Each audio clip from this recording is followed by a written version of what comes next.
Inilah Tan Malaka, Bapak Republik Indonesia yang dihukum mati tanpa proses peradilan. Kisah tragis seorang pemikir, pemimpin rakyat, dan patriot yang dibunuh bangsanya sendiri. Sepak terjang Tan Malaka sebagai pemimpin oposisi yang menentang kebijakan diplomasi pemerintah akhirnya mendapat tekanan berat. Sejak Maret 1946, Tan Malaka kembali ditahan dengan tuduhan makar terhadap pemerintahan Sultan Syahrir. Meski tuduhan itu tak pernah terbukti dan ia tidak pernah diajukan ke pengadilan.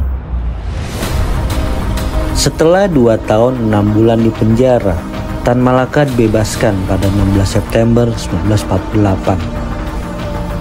Ia berupaya mengumpulkan kembali para pendukungnya dan segera mengecam pemberontakan PKI di Madiun pada 18 September 1948. Bersama Sukarni, Khairul Saleh dan Adam Malik, serta beberapa rekan lainnya, Tan Malaka membentuk Partai Murba di Yogyakarta pada 7 November 1948.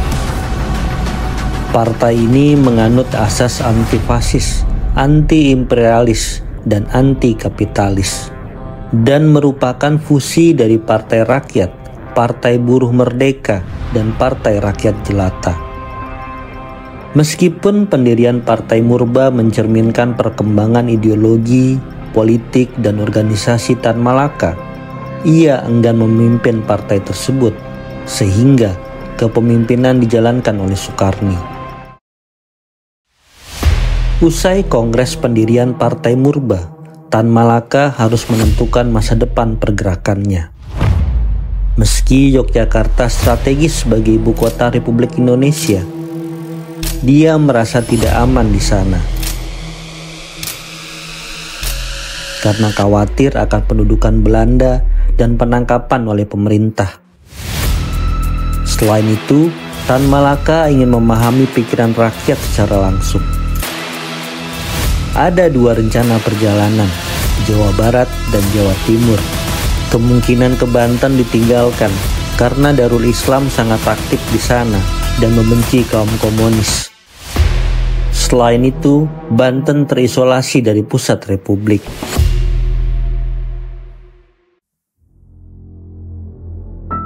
Pada 12 November 1948, Tan Malaka berangkat ke Kediri karena ada tawaran bantuan dari Komandan Batalion Sabarudin, serta jaminan keamanan dan simpati dari Komandan Divisi Sungkono dan stafnya.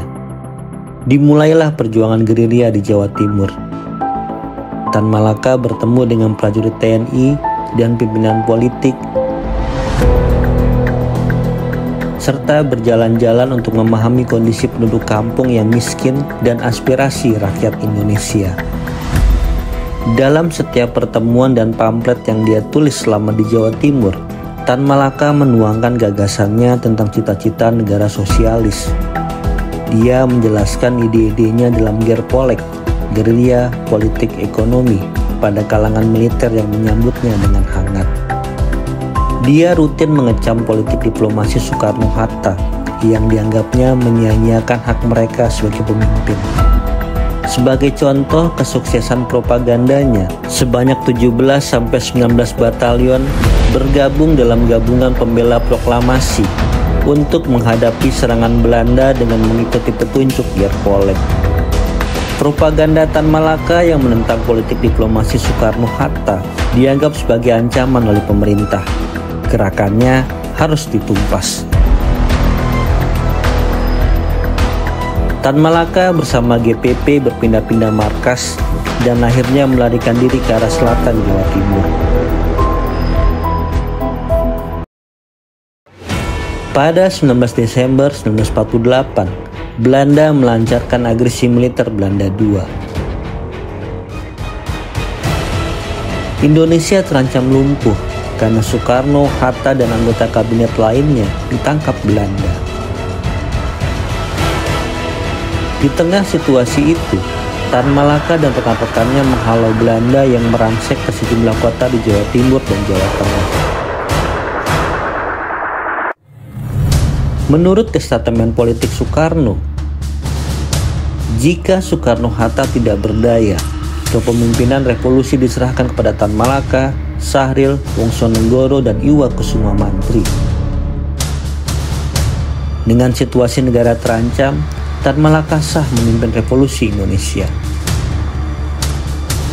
Pada 20 Desember 1948, Tan Malaka melantangkan pidato yang menyerukan perlawanan gerilya melawan kolonialisme. Esoknya, pidato Tan Malaka disiarkan oleh Radio Republik Jawa Timur. Pidato ini menjadi deklarasi pembentukan pemerintahan darurat di Kediri. Berita itu pun menyebar luas hingga didengar oleh pendukung Tan Malaka di Bukit Tinggi, bahkan sampai ke Singapura dan Saigon, yang saat itu menjadi pangkalan militer Amerika Serikat pasca Perang Dunia II. Pada 25 Desember 1948, Tan Malaka mendengar berita dari radio Singapura dan Saigon tentang dirinya yang memimpin perlawanan melawan agresi militer Belanda II. Namun, Belanda tidak tinggal diam. Keesokan harinya, 4 pesawat Belanda membombardir Kediri, menewaskan puluhan warga sipil. Namun, markas Tan Malaka selamat. Situasi kubu Tan Malaka makin terdesak. Mereka harus bertahan dari kejaran TNI dan serangan Belanda.